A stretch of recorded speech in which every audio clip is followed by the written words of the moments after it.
Flying in the face of COVID-19 is a concern that many student travelers have encountered.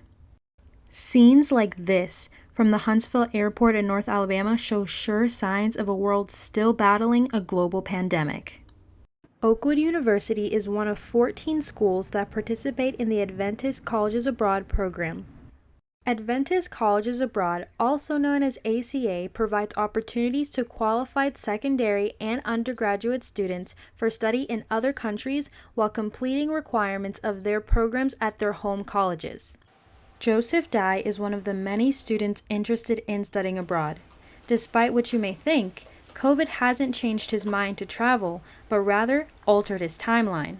I always knew that I was going to study abroad. Is something I always planned for. COVID just kind of delayed that. But as in terms of like mentality, like I said, if you look at the numbers, COVID is a lot better in all the other countries other than America. So if anything, it's more so beneficial, I feel like, to leave the country and, maybe get some experiences elsewhere rather than, just staying in the United States.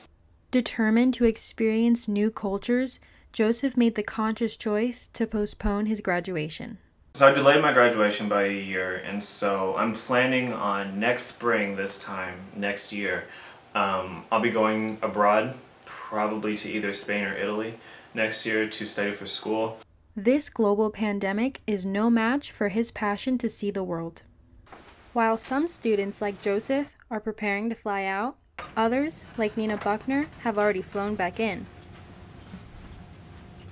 Although all Spaniards know about siesta time, it was time to wake up when the corona came into play, which meant for students like Nina, it was time to come home. Nina Buckner studied abroad in Sagunto, Spain. What was supposed to be a 9-month experience of dancing through the streets of Valencia turned into only 6 months.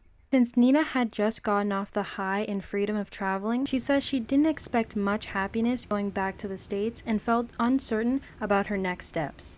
I guess I started realizing I'd have to get back to real life or back to school. I didn't really know what was in store for me. To no surprise, Nina was crushed when she first heard the news that she might have to go home. I definitely rebelled. Me and a couple of other girls were like, "We're not leaving? What do you mean?"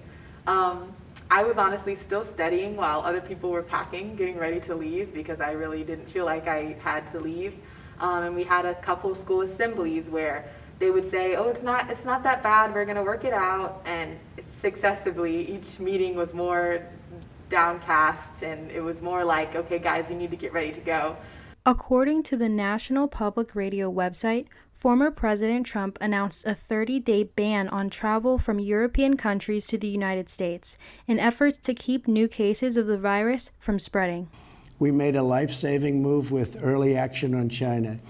Now we must take the same action with Europe. We will not delay.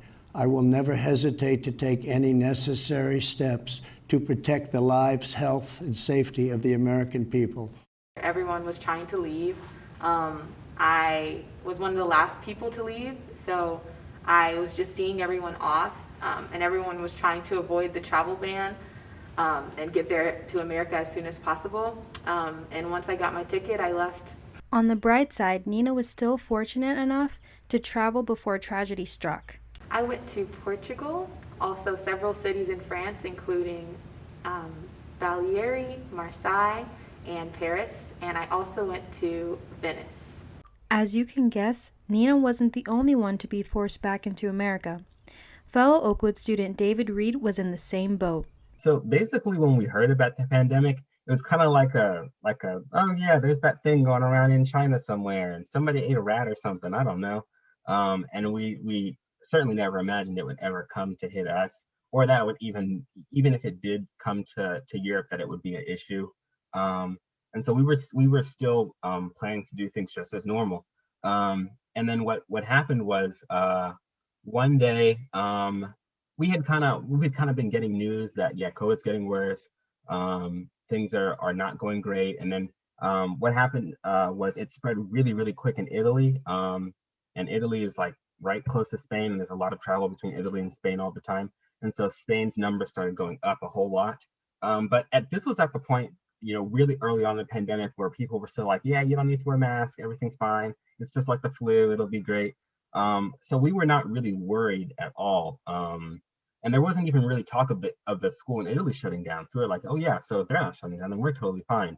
And then basically, like a week after that, President Trump made the announcement that he was going to close the borders. It was kind of a weird situation because at one point he said we're closing all the borders to Europe. And so we were under the impression that, okay, we have to go home or we're not going to be able to get home because that's what he said. And then just a few hours after that, it was like 10 or 12 hours after that, his press secretary was like, okay, no, actually, we're not closing the borders. You can still come in if you are a citizen. And there was, times and stuff. And so there was a lot of initial panic. And then it was like, well, maybe it's not going to be as bad as it is.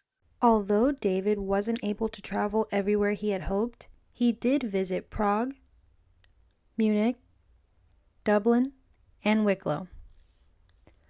All in all, he says he is pleased and satisfied with his experience because of all the things he was able to do.